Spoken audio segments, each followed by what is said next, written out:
Success is obviously is not an accident. Veranda IAS, where your dream becomes reality. ஆரம்பத்துல இருந்தே காவல்துறையினர் வந்து நமக்கு எதிராகத்தான் இருந்தாங்க.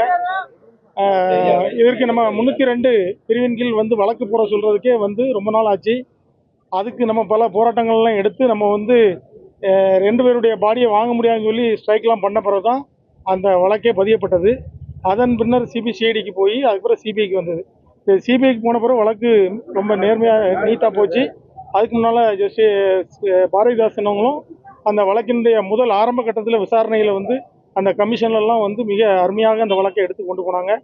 இந்த வழக்கில் வந்து இன்றைக்கு வந்து அனைவரும் குற்றவாளிகள் என்று அறிவிக்கப்பட்டிருக்கிறது. உண்மையிலே எங்களுக்கு மகிழ்ச்சி. இந்த போராட்டத்தில் கிடைத்த வெற்றி கொஞ்ச நாளைக்கு முன்னாலே கிடைச்சிருக்கணும், கொஞ்சம் காலதாமதமாக கிடைச்சிருக்கு.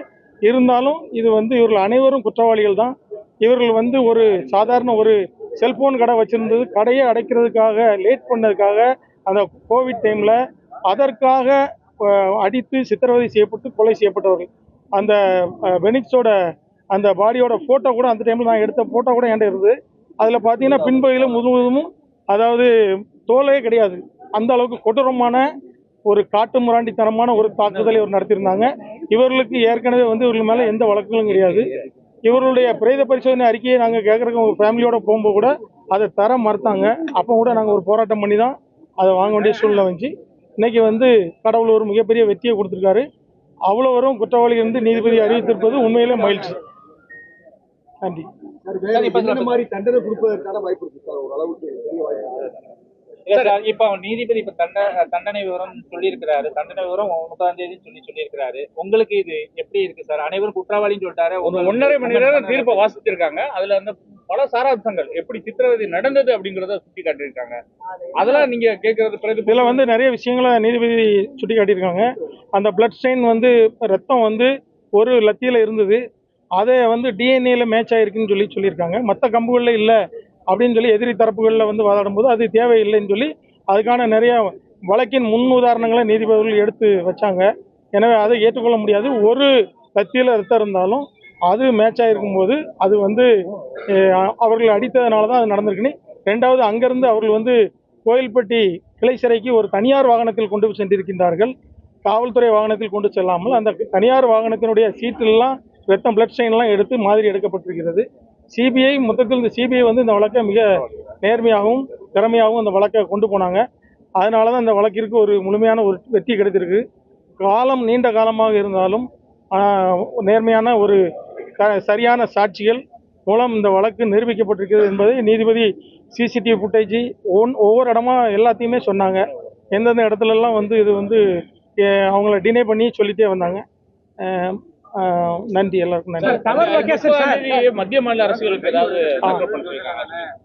மத்திய மாநில அரசுகள் இவரை பற்றி இந்த அக்யூஸ்டை பற்றி அறிக்கை தாக்கல் பண்ணணும்.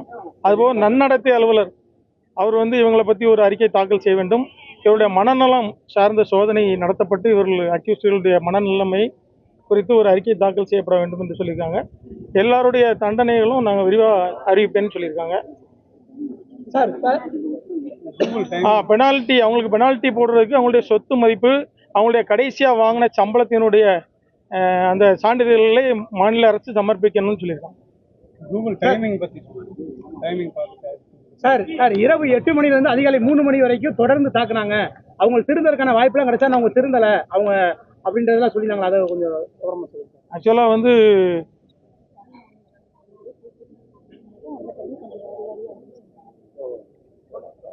அதாவது சிசிடிவி ஃபுட்டேஜில் இருந்த பதிவுகளை வந்து போலீஸ் வந்து ஏற்கனவே வந்து அழிச்சிட்டாங்க. அதை ரெக்கவரி சாஃப்ட்வேர் போட்டு தான் வந்து எடுத்திருக்காங்க. அதில் வந்து அந்த ஹாஸ்பிட்டலில் வந்து அந்த போலீஸ் ஸ்டேஷனில் உள்ள ரத்த கரைகள்லாம் அழிக்கப்பட்டிருக்கு, கழுவப்பட்டிருக்கெல்லாம் இருக்குது. நீதிபதி அவர்கள் வந்து அந்த டைமிங் வந்து பார்க்கும்போது கொஞ்சம் வேரியேஷன் இருக்குது, அந்த சன்லைட்டோட வேரியேஷன் இருக்குதுன்னு சொன்னாங்க. ஆனால் ஆக்சுவலாக வந்து ஈவினிங்லேருந்தே அவங்க காலையில் வரைக்கும் தாக்கப்பட்டிருக்காங்க. சார் இப்போ இதில் குற்றம் சாட்டப்பட்ட 9 பேரும் குற்றவாளிகள் இருக்காங்களா? இல்லை 9 பேரும் குற்றவாளிகள். நன்றி சார். நல்ல ஒரு அருமையான தீர்ப்பு. நன்றி சார்.